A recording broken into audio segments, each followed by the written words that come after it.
At the top of the pyramid, the most valuable moat that you can have are the relationships, not just talking to them, not just trying to extract information from them, but generally trying to make a relationship with them.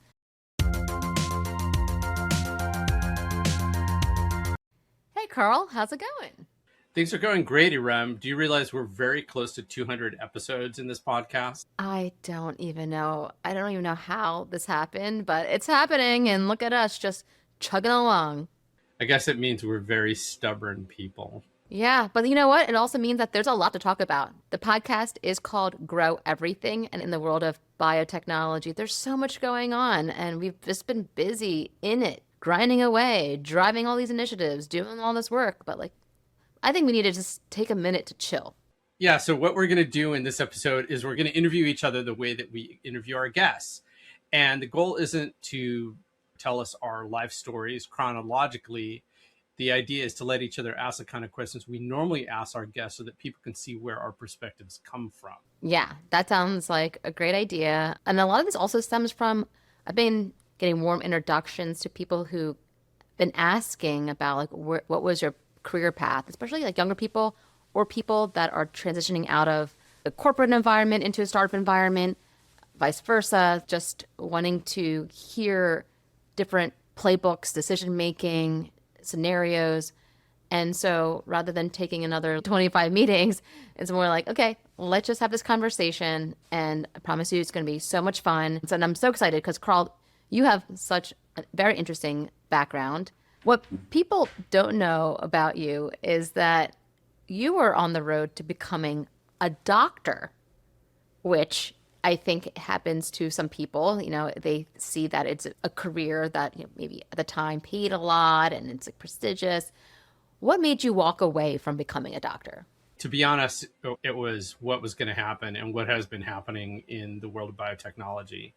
I was a pretty good student, but the differentiator for people who are going to become a doctor, for those of you who know this, is whether you can pass organic chemistry, which I passed with flying colors.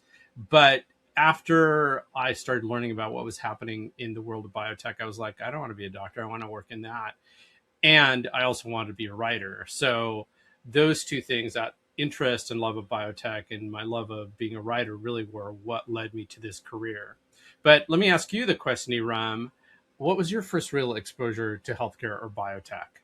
Really at a very young age. So my dad actually did become a doctor, and it was very interesting to see his career. You know, upon reflection, he was very busy. There was a lot going on at the time. This was the 80s and 90s when I was growing up. And as a doctor, he worked in hospitals, but then he also had his own clinic.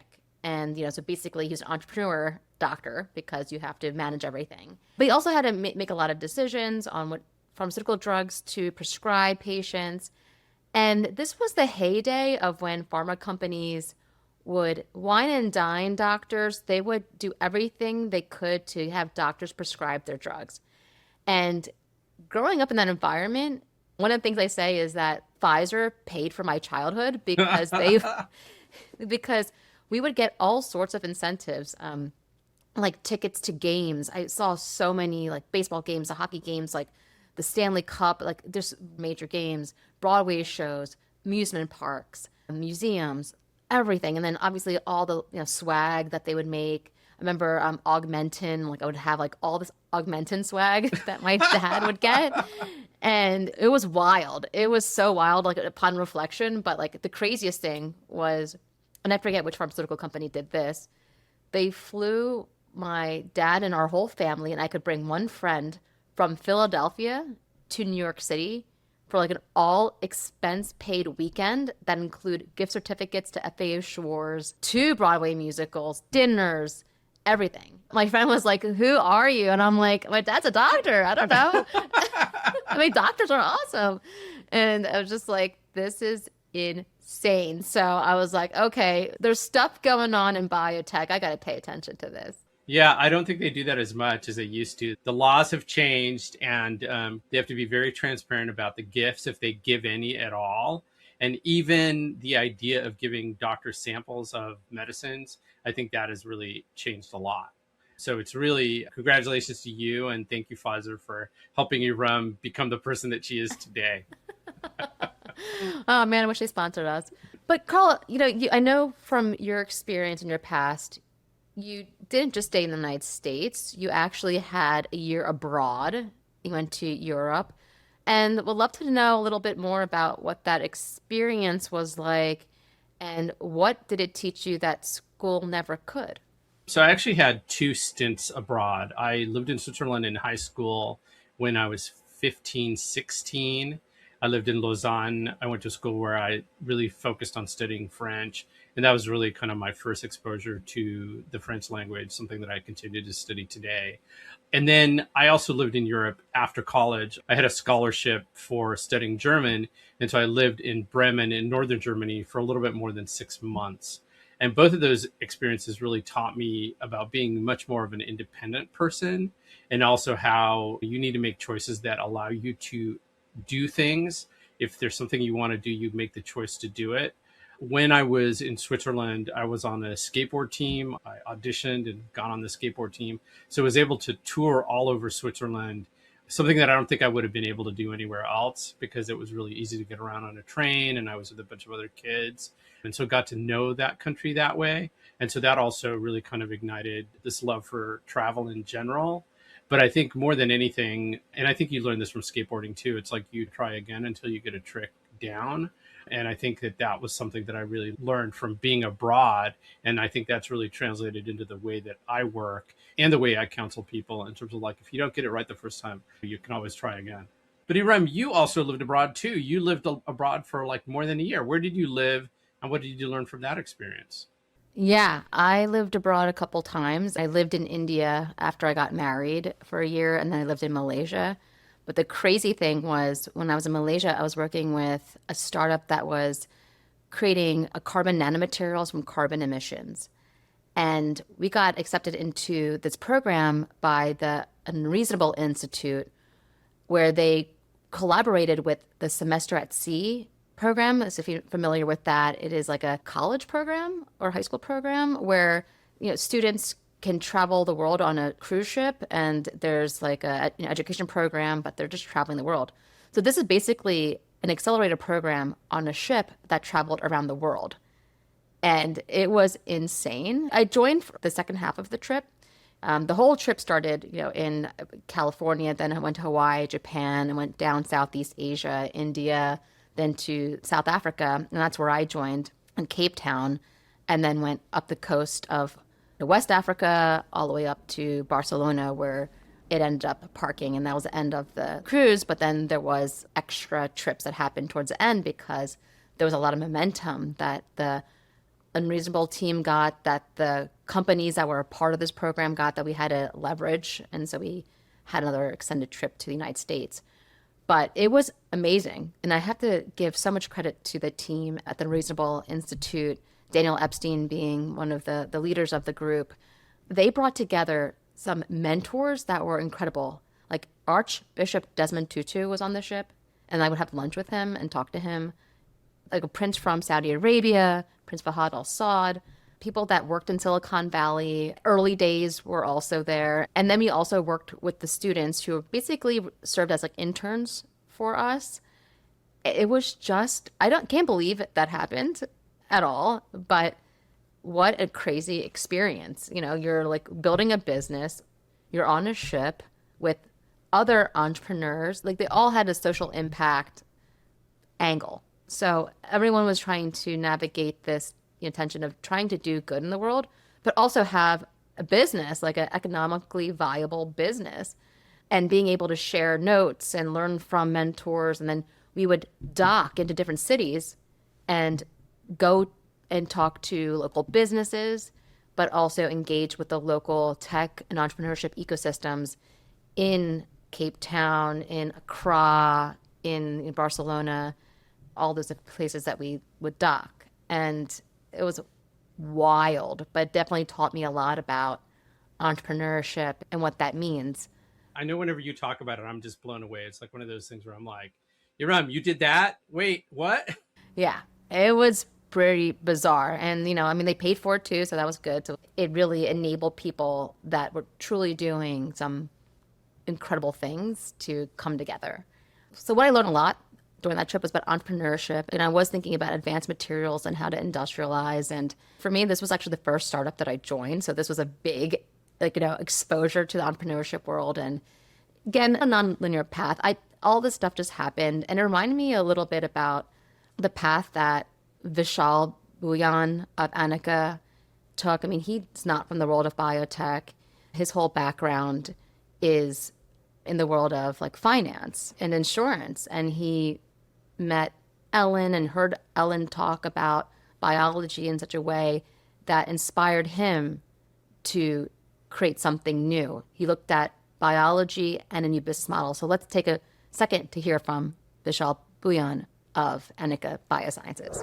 Up until getting into synthetic biology, I spent most of my career in finance. So most recently, I was a portfolio manager at a multi-billion-dollar hedge fund where I traded insurance-linked derivatives, credit derivatives, interest rate swaps. And then a couple of months later, my son was born and I was up late. I came across a TED Talk. It was Ellen's TED Talk about Genspace and was just blown away. I was like, I wonder if there's a way to use this biology to solve a problem like this. And then ended up going to Genspace for like gene hacking 101 or whatever it's called. From there, just sort of brainstorming ideas with different people at Genspace, and here we are 6 years later. Carl, let me ask you this question. What was it like ending up somewhere so different from where you expected to land? You mean from either being a doctor or being just a writer? Yeah. What was it like?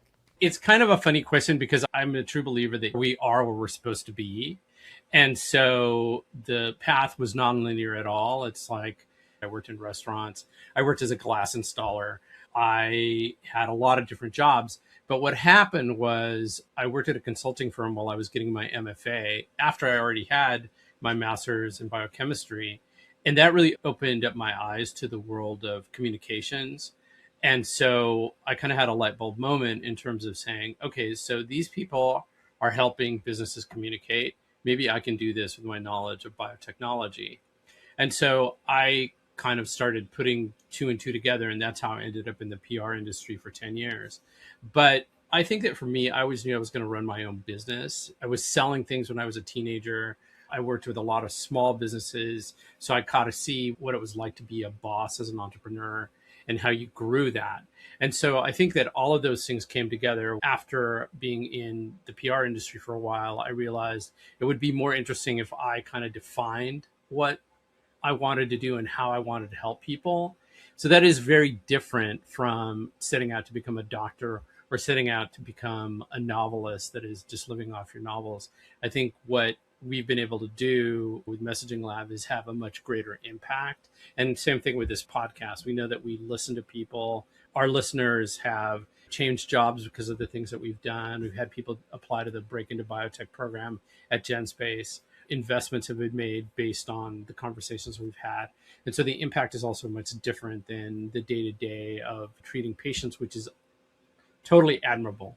And what that reminds me of is really kind of like the impact that Genspace has had. So let's listen to Casey Lardner talk about what Genspace is doing. We run a workforce development program called Break into Biotech, and it really takes all of Genspace's, those pillars of programming, hands-on classes and workshops, lab-based research, mentorship, professional development, and you do not need to know everything about all of the technical skills that are required for a bench role.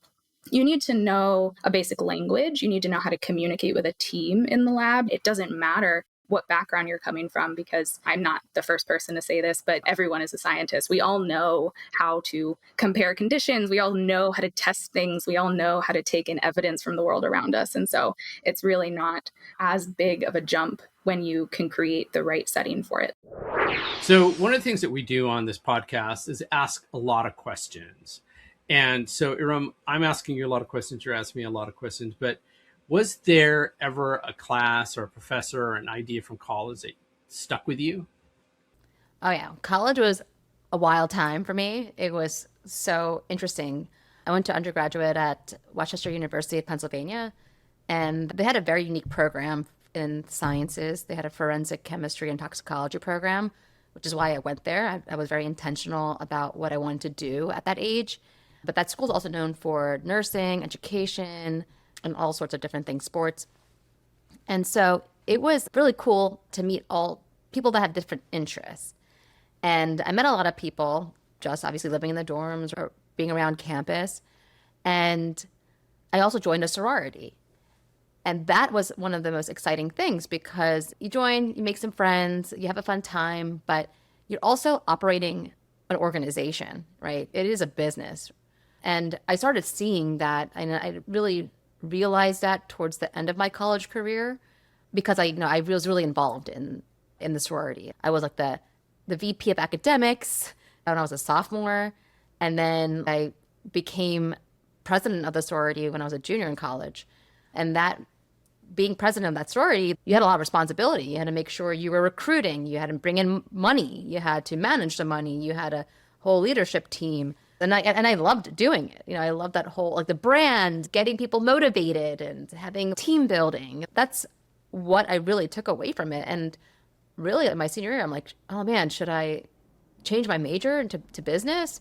But I'm like, no, I came this far and I'm still very interested in what I'm learning, that I'm going to just write it out. I know that a forensic chemistry toxicology degree is way more niche than a business degree. And I'm like, I'll figure it out later. And so that really stuck with me, this idea of entrepreneurship, but it wasn't explicit. It was very implicit. And I was like, I like this idea. Well, and your dad was also an entrepreneur doctor, so you had that in your life. Yeah, and my both grandparents on both sides were entrepreneurs too. If there is a gene that codes for career, that's the one that's expressing itself through my family generations. Yeah. You never know. Yeah. And then like in your college career, I mean, you went to school, got molecular biology or biochemistry, and then writing. I mean, tell us a little bit more about your college experience. A lot of what I did in college was when I wasn't in class or working on homework was going to see bands. And so I saw a lot of bands and I started writing about bands. So I would write show reviews, I would write album reviews. I started to interview bands. I published some of my first interviews after college. When I toured around Europe, we talked about travel. I toured Europe while I was living in Bremen. I was also doing interviews with different musicians. And so that was really kind of how I learned this idea of interviewing people. And those are all published in like small magazines, like obscure, I guess, at this point, what would be zines or what would be the equivalent of someone's Substack today. So it was a lot of fun because I got to meet a lot of people and it was always fun to see your name in writing. But I actually like the first piece of writing I ever got paid for was something I wrote for Life Science Leader many years later. And then I was a regular columnist for Life Science Leader, which is a magazine that's still around. And for a period for probably about 10 years ago, for like 2 or 3 years, I probably had something in their publication every month. And that required a lot of interviewing too, because I was writing about things like how do you shut down a lab? That's not something anybody teaches you how to do, but it was something that happens all the time with all the mergers and acquisitions. Or what happens when your tax breaks in Puerto Rico change. So I think all those interviews with musicians really set me up for talking to professionals and made me much more comfortable with doing it. And I mean, here we are almost 200 episodes later. And I think that from the beginning, we were pretty good at interviewing people because asking people questions is a big part of what we do. And it's what entrepreneurs do in terms of like finding a niche, finding a market, getting people to pay you, getting people to invest in you. Those are all things that are related to asking good questions. But you were coming at it from a different angle because you were talking about coaching people. What made you want to do that? Did you have a coach or someone like that you were interested in that influenced you? So I was really interested in this idea of motivation. After I was working in pharma, I worked in pharma for 6 years. I was in the lab and that was all great and fine. And I learned a lot. But then I kind of had this itch to get out of the lab. And I did that because I started seeing what other people were doing. I did a lot of volunteering and I got a lot of joy out of that. I was part of this organization called the Junior League, which is a women's organization. And we did all sorts of projects together, whether it's like local cleanup or other things around that nature. And I did a lot of reading. And I would read a lot of those books like Think and Grow Rich and all of those business, but the really motivational books. And I'm like, I want to learn more about this. So when I left the lab, I'm like, I want to go back to school, but I don't want to pay for school. So I'd rather just get a job at a university and then get the free tuition as an employee. Right. So I ended up landing a job at the University of Pennsylvania. And I was actually the research specialist for the dean of the sociology department. At the time was Dr. Takufu Zuberi. We did a lot of work in race relations, which was very exciting. I got just being a scientist, in like this lab sciences, it was, you're in like a very small world, but then to open up the scientific discipline to society and psychology was amazing. Because while I was working at University of Pennsylvania, I enrolled in two classes. One was positive psychology, and the other was international relations, think tanks, and policy networks. And so positive psychology is like one of the psychologies, obviously it sounds new to people if they've never heard it, because what happened was there was a lot of psychology that was looking at like motivation, like Abraham Maslow in like the early 1900s. But then when there's world wars, a lot of funding was going to abnormal psychology, which is looking at PTSD and what's wrong with the brain. But then comes along this professor, Marty Seligman, who looked at what's right with the mind. He resurrected this idea originating from Abraham Maslow and other psychologists that were looking at this and created this discipline. And that got me really interested in like what is right with the mind. And so I was taking that class. I also got introduced to somebody who worked for Anthony Robbins. So if you guys don't know who Tony Robbins is, big motivational speaker, incredible deep voice, very dynamic speaker, was the coach for many celebrities and athletes. And I would go to his workshops. And I also was like, at the time I was like 23, 24. I was also at a crossroads trying to coach myself, but then did that by coaching others. So I got certified in being a professional coach, and I would just interview people and talk to them and see how it could be helpful and create like a program for them to start taking steps towards their goals and how to have coping mechanisms when things would go south, feeling depressed, feeling defeated, and try to get back on the path. I can't believe I did that. Yeah, it sounds like something that all entrepreneurs could use. Yeah. When I was an entrepreneur, one of the things I did get was an executive coach. And I would say it was one of the best decisions that I made when I was CEO of a company, because you really need to have a mirror and you really need to know that you can't have the whole world's burden on your shoulders. You're not alone. You have people, and it was good to have that. You know what that reminds me of, Erum? And we've had a number of people come on and talk about education, but Linnea Fletcher, who develops programs to teach people in community colleges about biotech. Let's pull a clip from Linnea's episode where she talks about coaching and mentoring.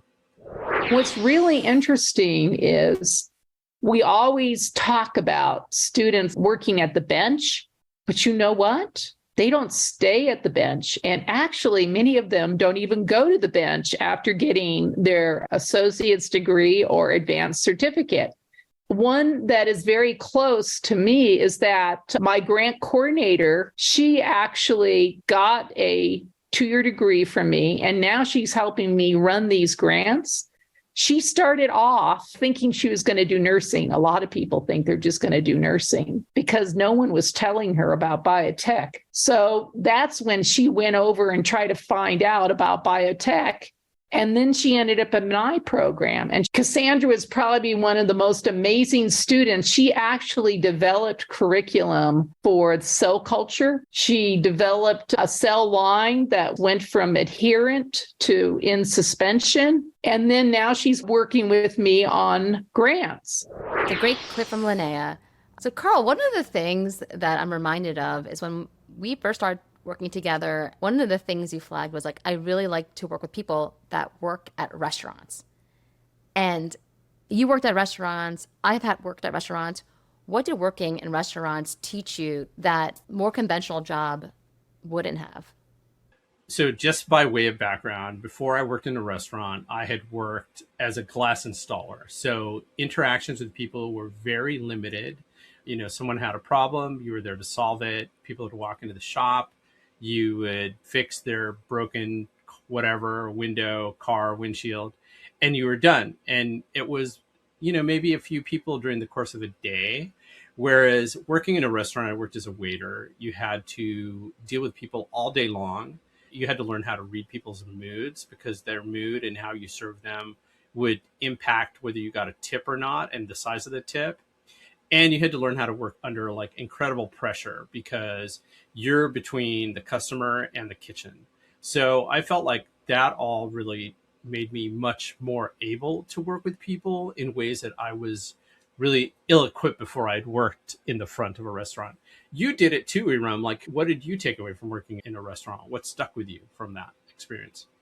The same thing, the patience to have when you are dealing with a customer that might not know what they want, or they are in a bad mood, and being able to be graceful if you can and not bring whatever is going on in your life to the table to create a nice experience for them.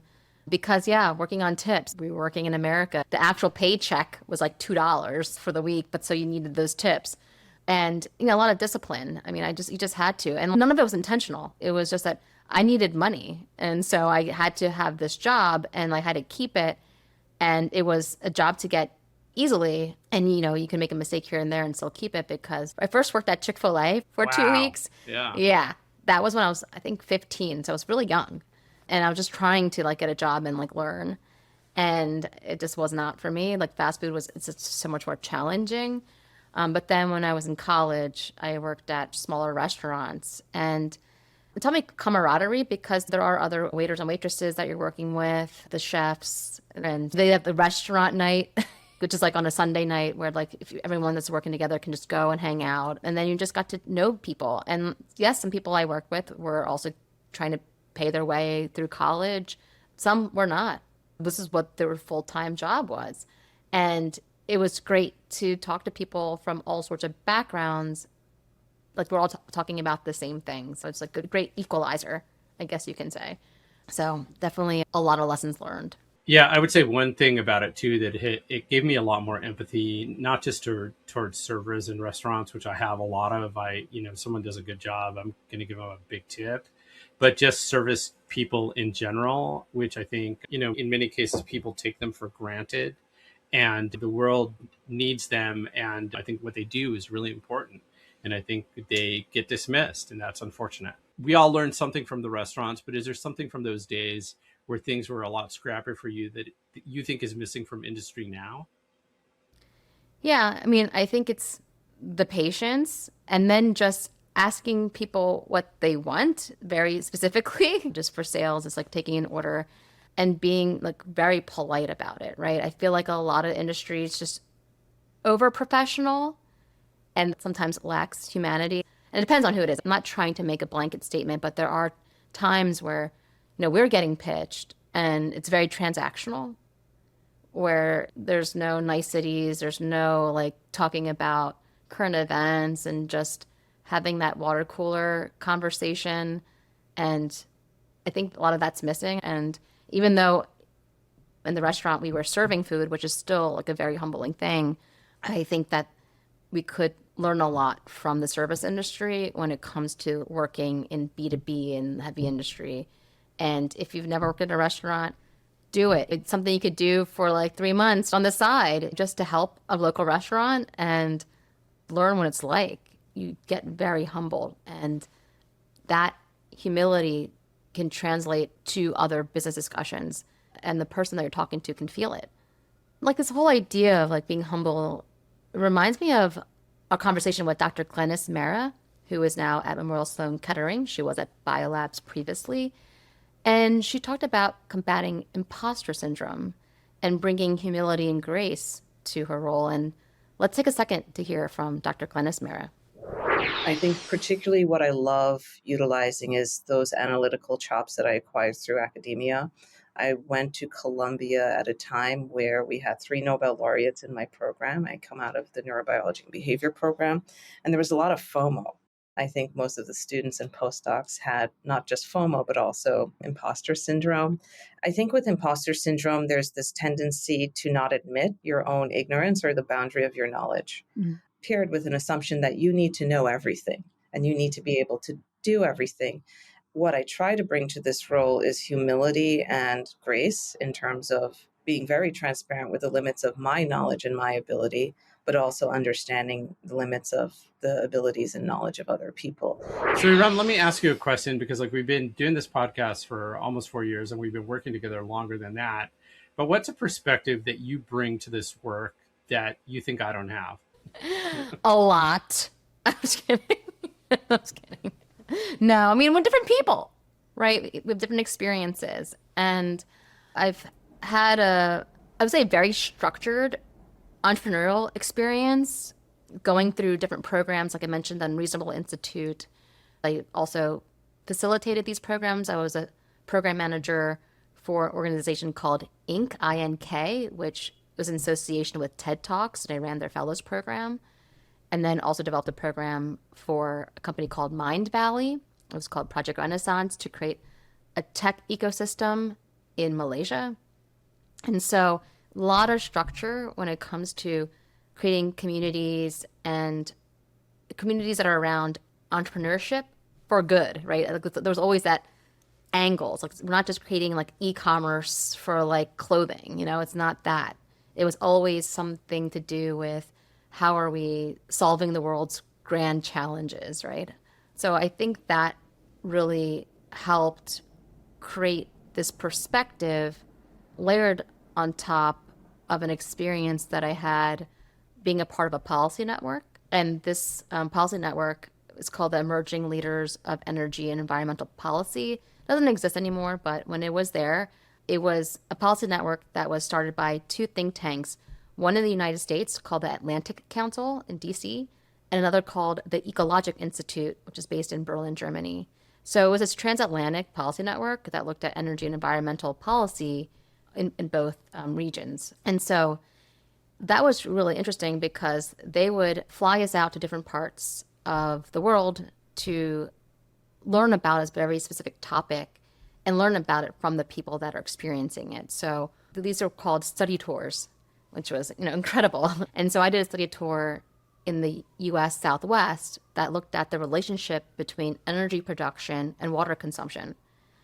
And we met with all sorts of stakeholders, from Intel, because the Intel facility I believe in Arizona, it's like LEED certified, and they were doing all sorts of incredible things, like recycling brackish water, using old silicon wafers to generate solar energy for their lighting system in the parking lot. There was so many different things that they were doing. So we got a whole tour of that. At the same time, we had conversations with the Navajo Nation, who has this long storied history of land use, land that was theirs, and then all of a sudden is being taken by American industry and just extracting all water for energy production. And like at the time, it was like 40% of fresh water was being used for energy production. And like number is probably now much higher, the amount of fresh water that's used. Now energy production's for AI, data centers and everything. It's just like, it's crazy. So how do we create policy around that? And so we did that. And so we had European counterparts with us too. And then we presented our findings in Brussels, where we just shared what we've learned and what are some policy recommendations going forward. So that really provided a perspective that really helped shape how I think today. Entrepreneurship and policy, I think, are two big ones. On your side, I know working in PR was a great learning for you. You've learned a lot of great things, but you learned how PR isn't the best method for companies to really get the word out. Tell us what brought you back to PR and how you're different, how you thought about Messaging Lab differently from other agencies, and why did you create it? There were like two really big learnings that I took from being in the PR industry. One is very cynical, and the other one I think is probably more useful for our audience. The cynical part of PR is that all news is manufactured. You can read any publication in the news, there's someone with an interest that's behind it. And when you work in a PR agency, the solution to every problem is always PR. It's media relations. Occasionally, you might be thinking about thought leadership or helping a company get in front of other people, but it's always through the lens of media. And I felt like that was very limiting. And so before I started Messaging Lab, I really spent like 8 years learning marketing. Like, what are the tools that are available to marketing, to market a company? Not advertising, not media relations, but are the other ways that you get out into the world? And so as I was thinking about what Messaging Lab was going to become, I always wanted it to be that one part of it was media relations, but it's a small part of it. So we're not looking at companies and their challenges through the lens of PR. We're looking at them from a much more holistic point of view and really what they're trying to accomplish from a business point of view, always asking that question. If you want to do an announcement or you want to do something that's more public facing, or you need to tell a story, what is the point of that story and why are you telling that story at this particular point in time? And how's that story going to impact your business? It's something that we always ask our clients. And I think that that kind of being intentional about story is something that many of our guests have talked about because it is very important. So, for example, Elizabeth Hénaff, who is a professor, she talked a lot about that you can have all this data, visualizations, graphs, but if it's not a compelling story, no one's going to pay attention. Again, there's a lot of noise out there, but let's let Elizabeth talk about that. I think that really is the role of artists and designers, is to be able to make that legible to the public. Because I can make all of the data visualizations and graphs and plots that I want, but that's not necessarily what's going to tell a compelling story. And compelling stories is really what we need now. And I keep coming back to this idea that one of the hurdles is the fact that these are organisms that we can't see. And so they're just hard to relate to because we can't build an immediate relationship with them. I think really the role of communicating is to be able to think about creating interfaces or means of interaction with the microbial world that carry this positive valence and connotation, as opposed to the tools that are most frequently at our disposal, which carry this negative connotation with respect to that interaction. Wow, yeah. Great perspective from Elizabeth Hénaff there. So one of the things that people might not know about you is that you have 3 sons, all above the age of 18? All above the age of 19. Okay. The youngest is 19 at this point. I want to know, I mean, it's so much to discuss here because, we're both parents, but you're a parent times 3. I'm a parent times 1. What do you think your kids picked up on from watching you work? I think that they see work as something that I take a lot of joy from. It's not always a grind. Yes, there's some times where we're grinding, but generally I really love what we do. And I think that's something that they have seen from me. The other thing that they've seen is that it's not just about work. I coach soccer. I always had time to shuttle them around when they needed me to do that. So there was always time for the kids. And I think that that's really important. Like, that's something that, unfortunately, our time with our children is very limited. When they're little, it goes by really quick because you're in it. And so I have a perspective on that. But I think the big lesson for me was make sure you take the time, because I didn't really have that with my parents. They were both working. But I think that my kids have seen that, you can have a career, you can run your own business, and you can also have time for your kids. So I would like to think that those are 2 things that they picked up from me. When it comes to biotech, it's a different kind of story. Like Alejandro, my oldest, he's very interested in biotech. He worked at a company that's been on this podcast, Exozymes. He was there for a while.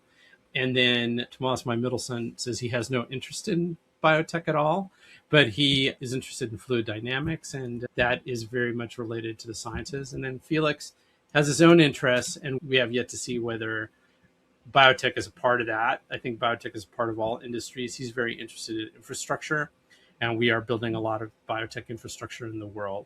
So I think those things are the things that they learned from me. Yeah, no, that's amazing. And I've met your sons, and they're very incredible, very smart, very willing to help. So when we did a live demo, they came and helped. I got to meet Alejandro many times. Remember one time we went to that VR arcade? Oh, yeah. That was a while ago. Yeah, that was a long time ago. And it was a lot of fun. But then he came to Synbio Beta one year, and that was so much fun hanging out with him. But yeah, they're the future, and they take a lot. And I think for everything, for Tomas to be like, oh, I'm not going to biotech, he's going to get there. It just like subliminally it's happening. I foresee it, but it's great that, you're a wonderful father, Karl. I have to say that. I just see you and engage with your children, and I'm just like, wow, great, great father. Thank you. Erum, we've done a lot of work together over the years, not just on the podcast, but at Messaging Lab with our clients. And things change. They have to. I mean, we're living in this world of AI where AI has become a big part of our work. But what part of how we used to work holds up today versus what doesn't hold up anymore? Yeah. Yeah. Well, I could talk about what doesn't hold up because this is something that we talked about recently. And it's this idea of like having a big splash when you're very early as a company. Like, I need to get a website up and I need to talk about my ideas. And I'm just thinking of Neon Bio because it's fresh in my mind. And they were stealth. They didn't even talk about a company name or their idea until 3 years later. Of course, they were speaking about it internally amongst the team and then talking to different stakeholders, different potential customers, different investors, and they kept it quiet. And I think that is a very interesting playbook or strategy to use just because startups are hard. Any type of company, any type of project when you're starting it, so it doesn't have to be like you're starting a company, it can be starting a project. There are reasons probably why you should announce it, but oftentimes there are reasons when you just keep quiet until you have all the pieces in place and you have traction. And I think that could help a lot of people, that mentality, because then you don't have as much noise coming at you. So you might have people trying to pitch you services that you just can't afford right now. You might need them in the future, but then you're just having to say no to them or be a part of it. So I really appreciate that strategy. And I think it's something that we might recommend to people, and it's a bit, I don't know if we're shooting ourselves in the foot because we do science communications and strategy, but we still do a lot of quiet work. So it's not that we do marketing, we're always doing these big campaigns. That's a part of the work sometimes. We've done a lot of work where it's just in the ecosystem, it's on a need to know basis, but we help facilitate that to get the traction. So when the company is actually a business and there's like money coming in, whether it's investment or from customers, then they're ready to really go to market and make that big splash. I just want to elaborate on that a little bit. I think that people often, when they're starting a new business, have this idea that, they need to do everything but sell, and there is no business if there's no sales. And so, people are like, I got to build the website. I got to get the business card. I got to do all these things when they haven't even really tested the market yet. And so I think, what you're talking about with what Neon did and like being stealthy and testing the market, that kind of stuff is way more important than the business card, than the website. That stuff can come later. You can get customers, you can get partners, you can get paid without having done any of that stuff. And I think that is much more of an important thing to do. And I think my thinking on that has really evolved over the years. Yeah, I mean, I love that you said that. This episode is like really just digging into our background and how we gain our perspectives and how that influences our commentary on this podcast. But the idea of business is sales, right? And that's a whole nother episode. I mean, that's something I think would be a good one. Listeners, if you want us to have an episode about sales and not in a salesy way, but in a genuine, authentic way, let us know. Drop it in the comments and tell us if you want to hear a sales conversation, a biotech sales conversation. But in the end, sales is an action and it is a relationship. It's not just for one industry, it's for all industries. So we'd love to hear people's comments and if there's interest in that. Yeah, absolutely. So, Karl, I wanted to ask you, we've, again, close to 200 episodes. And I wanted to know, this is a hard question, so get ready. Has a guest on the show ever changed how you see something outside of their field? That's a tough question because I think so many of our guests have really changed the way I think about what's possible when it comes to biotech and how you approach it, particularly from a market point of view. The first person that really comes to mind is Phil Morle of Main Sequence Ventures in Australia, because Phil really changed the way I think about startups.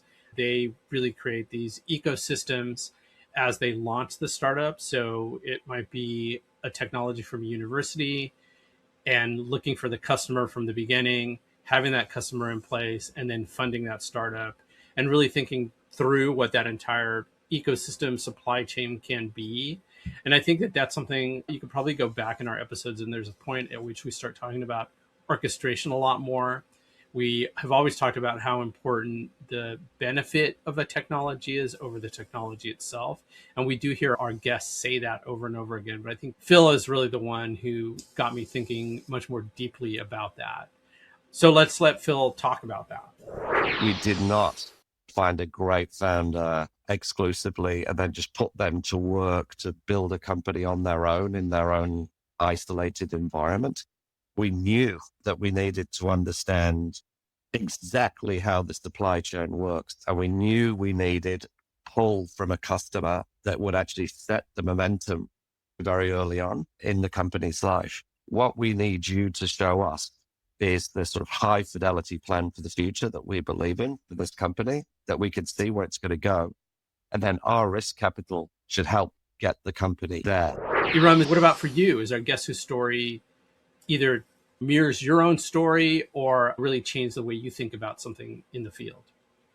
Yeah, I mean, that's endless. I mean, two people that come to mind first that kind of changed my perspective and actually just made me take pause and did mirror a little bit my own experience was Michael Specter, who is a writer at The New Yorker.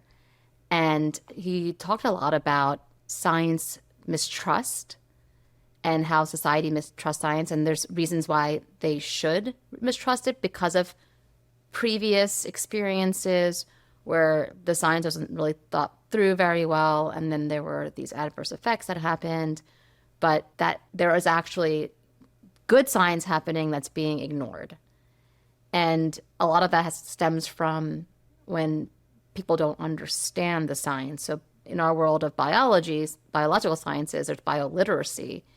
And when they don't understand something, how can you trust it? So I think we should let Michael Specter talk a little bit more about this so you can hear what I'm talking about. 100 years ago, wherever you were in a room, if you were working or making dinner, all the things around you, you probably would have made them, or someone you know would have made them, or you would have known how they work. When you add all the things that happen in our life, it leads people to feel like they're not in control of anything that's going on. They don't understand what's going on. A lot of this has to do with very poor education. I have for many years said, I wish people would stop teaching physics in high school and instead teach statistics. People always say, what is the chance of something happening to me? Or they'll say, do I have a chance of getting sick from this? And I'm like, well, you do have a chance, but the question is it like a 1 in 10 chance? Or is it a 1 in 47 million chance? Because that's what matters. People don't do the numerator and the denominator. They just want one number. So I feel like people actually feel like life is getting out of their personal purview. You don't have to walk down the street and explain how the spike protein works to every person on your block, but people ought to have a sense of what you're working on. And I always feel like if a group is working on something important, at least one member of that group ought to be pretty eloquent about saying what they're trying to achieve. Yeah, that was really great. And then another person that came to mind, kind of this mirroring some aspect of my life, and it's this idea again of like a nonlinear path, comes from our dear friend Sabriya Stukes. She went to grad school and she knew that she wanted a specific job, but it just didn't exist. And I feel like that's happening a lot where people like converge on an idea and have multiple disciplines that influence the way that they work, but there is no job that exists yet.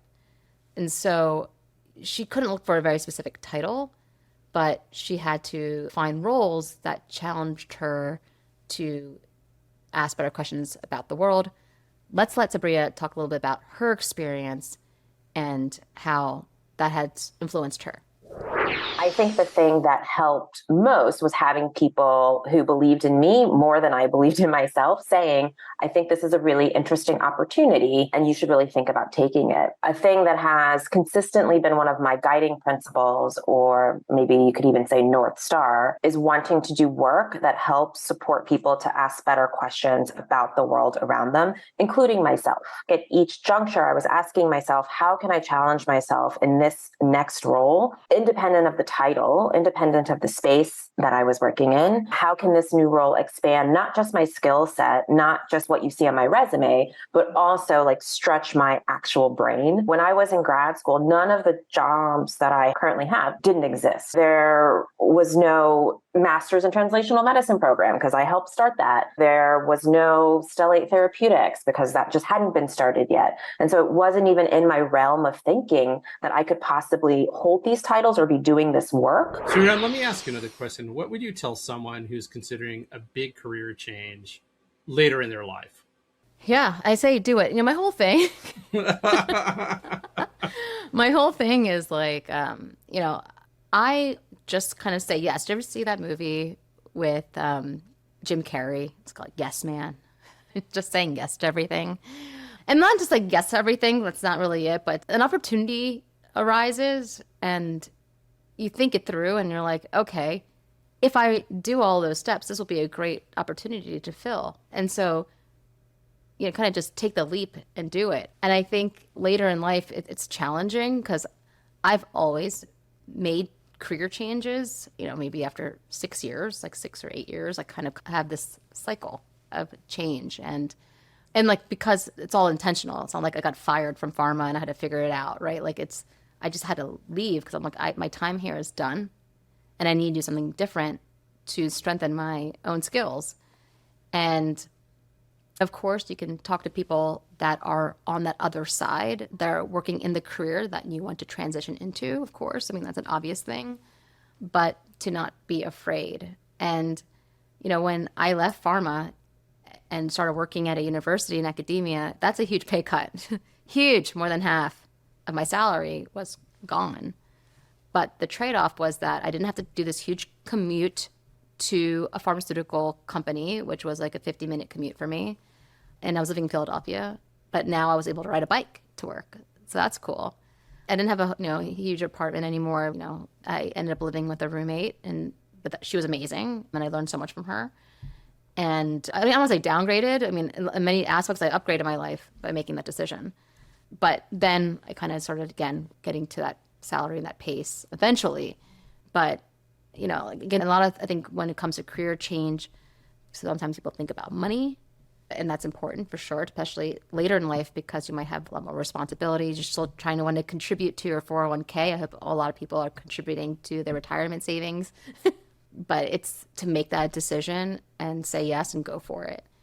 What about you? And I know you've had a kind of a steady career, but you had to make decisions to work at startups and then focus on that and then maybe take a break. And I don't know if you ever took a break from Messaging Lab. I know there was transitions there, but...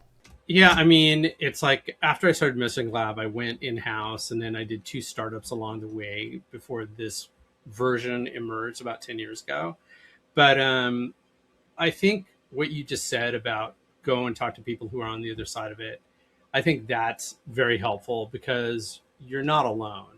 People make transitions all the time and it's scary for every one of us who've done it. But I think, getting to know people who maybe have done that transition or just looking for example of people who've made radical career changes, they're out there. And I think that looking at them, talking to them, knowing that it can be done, I think can be very helpful as someone considers, making that kind of change. Yeah, because a lot of change is coming. So this is something that I think a lot of people are thinking about and that they prepare for. And I know a lot of people personally in my family that have to make these decisions. And sometimes, they got laid off. And, of course, in this world of AI, there's kind of it's hanging over us. And it's like, when am I going to get laid off? But that's already happening in people. And it's like, then how do you shift your skills and experience to be valuable to an organization or to start something new? Like a career, you could change different jobs, but you can also start something from scratch which is a decision to make. And, I've done it, you've done it, starting things from scratch and, figuring it out and getting that, the first dollars coming in, I think is very important. The question that I have for you, though, is what advice would you give someone who is in that situation that is having a hard time connecting their unconventional background to something new like biotech? There's always a connection. I think there's always a way to connect to where you want to be, and there's always ways to get experience. You were just talking about people being worried about AI and layoffs and those kinds of things. And I think these days you have to be more flexible than ever and more creative than ever. And that goes back to talking to other people that maybe are ahead of you or adjacent to you. I think there's more opportunity than ever, despite what's going on with AI. I think the whole world has to be rebuilt with AI, with what's happening in the climate. I think our political institutions need to be rebuilt. Our buildings, our infrastructure, everything basically needs to be rebuilt. So we need solutions for everything. And we need all those solutions immediately. So that, I think, creates an incredible amount of opportunity for anybody who is willing to put in the work. Yeah, and that reminds me, when we talked about this infographic that I came across on LinkedIn, where it talked about the value of AI and it's this pyramid, and said the value goes up the pyramid. And we'll have the link to it in the show notes again. It was just a great one. But it makes a lot of sense. I mean, it really talked about how all of these foundational models, like from Anthropic, OpenAI, Google, are the bottom. And it's like really the kind of the base. And then there's infrastructure that's built on top of it, whether there's specific models or then applications. But then at the top of the pyramid, the most valuable moat that you can have are the relationships. So when you're talking about, you were saying talking to people, not just talking to them, not just trying to extract information from them, but generally trying to make a relationship with them, because you don't want to just talk to them once. You want to talk to them maybe again and again, and maybe then eventually have an ask. You don't ask someone from a job when you first meet them. I get that a lot. I meet someone like, "Can you find me a job?" And I'm like, I don't really know you. Like I know I'm so I'm like, I would like to, maybe like if you are cool, but it's also, data, of course, and like the most unique data, right? Like AI is going to become more and more niche, all these applications. And it's not just data that's static, that has already been made, but generating new data is, of course, very important. But then also talked about brand and comms and community. And that's the IP right there. Like I said, IP is not technical anymore. IP is your EP, your emotional property, emotional intelligence, your EI, your ability to really connect with others and maintain a connection, not just connect with them once and have this very transactional experience, but to add value continuously and show up for these people and be there. And I think it's a very valuable way to think about how to leverage your skills and think about what type of career would fit you in the coming years. And in our world, Karl, I see that, we are generating data in a way that we are talking to all these amazing people in a very niche industry. And so that's very valuable, and we hear it all the time. And then continuing to help build this ecosystem, introduce other people to each other, and then, we find a lot of opportunities to then make things through biology, which is like, AI is over. I don't want to say it like that, but in terms of investing, and there's investing, of course, in the applications, but like the foundational models, they got enough money. They don't need any more right now. They got to build and, get their businesses to really convert their investment into money for their shareholders. Fine.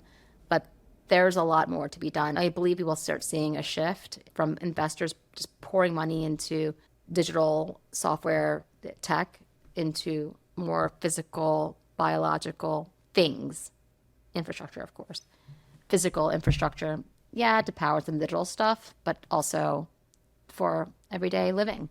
So another question for you, Karl, and this is a fun one because we've been talking about our experiences from when we were younger to now. If you could ask your younger self one question, what would it be? It's less a question than an idea. And the idea is to be more flexible in the face of change. Know that change is going to be constant throughout the rest of your life. And so be ready for that. It's not a question. It's advice to my younger self. what would you tell or ask your younger self? I would tell my younger self to not be so anxious or worried about the future, because you'll make it through whatever challenge. I just remember, of course, when we reflect on our youth, like everything was a big issue and problem. But now when you think about it, it's like, oh my God, life was easy back then, you know? And so I think just cool it and invest in Google and Facebook.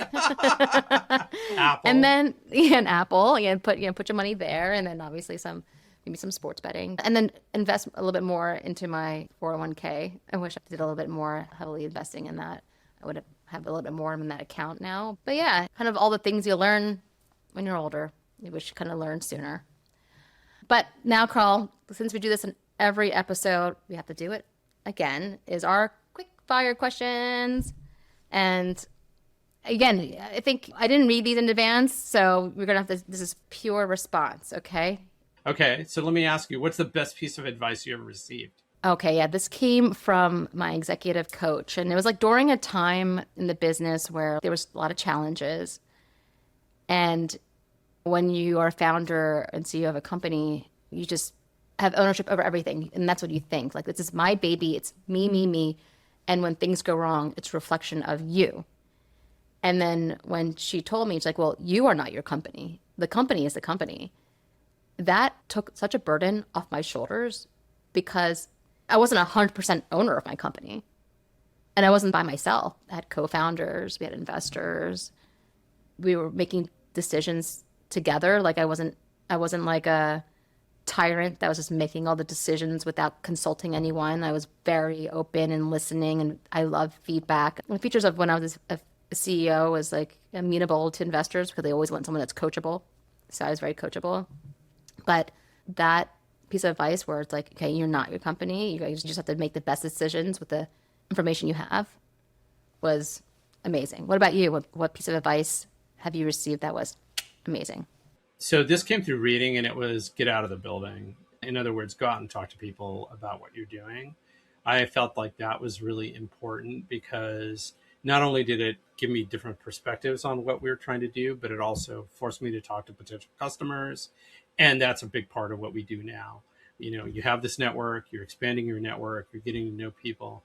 And I feel like getting out of the building and talking to people is an essential step, really an essential step to anything we do in business. So I was really happy to have learned that. It took a while for me to implement it, but I think it continues to be really important. And it is a piece of advice that I would also give entrepreneurs or anybody who's thinking about changing their career. Get out of the building, go out and talk to people.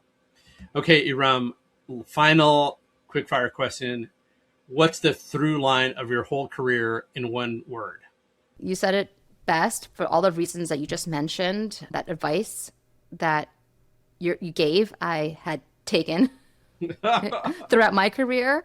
I have nephews and a niece, and my nephew had called me and just wanted to get some career advice. And that was one of the biggest things I told him, was like, just go out to different networking events that are about fields that you're interested in, and go talk to these people. Like, and I do that all the time. I think listeners of this podcast, people that know us, know that we show up, we look people in the eyes, we have fun conversations.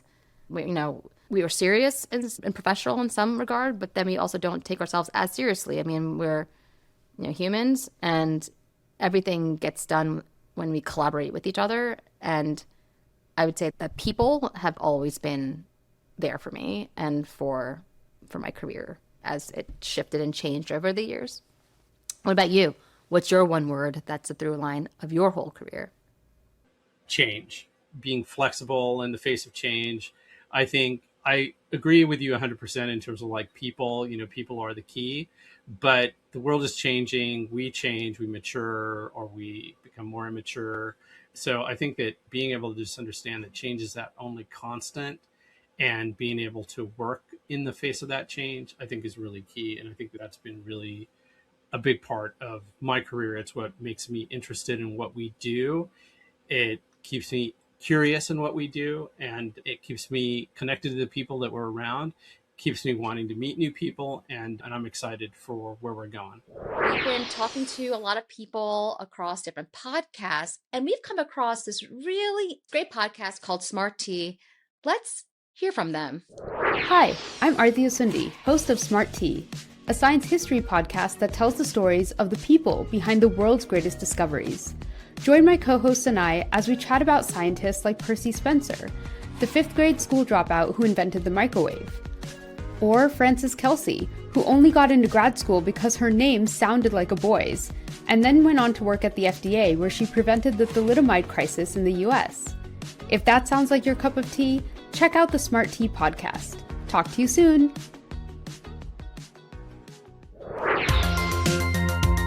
Hey, this episode is sponsored by Messaging Lab. At Messaging Lab, we translate complex science and economics into compelling business narratives.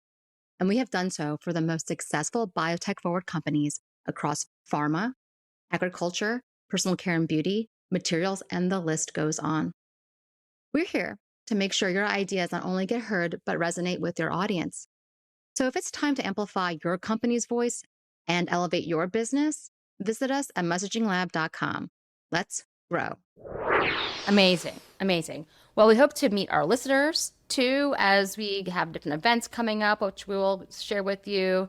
A few conferences, World Biomarkets being the big one. We are a communication partner with them. So discount code is Grow Everything if you'd like to join us there. Obviously online, I mean, we love to talk to people. We love to engage. So wherever you're listening to this, shoot us a comment and we will reply. This podcast is not just Karl and I.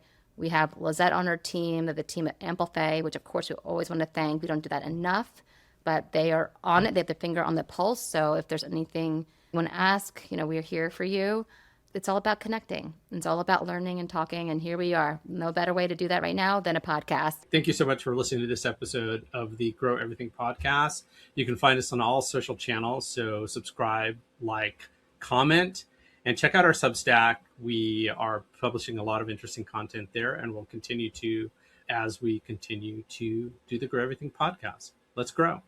Let's grow.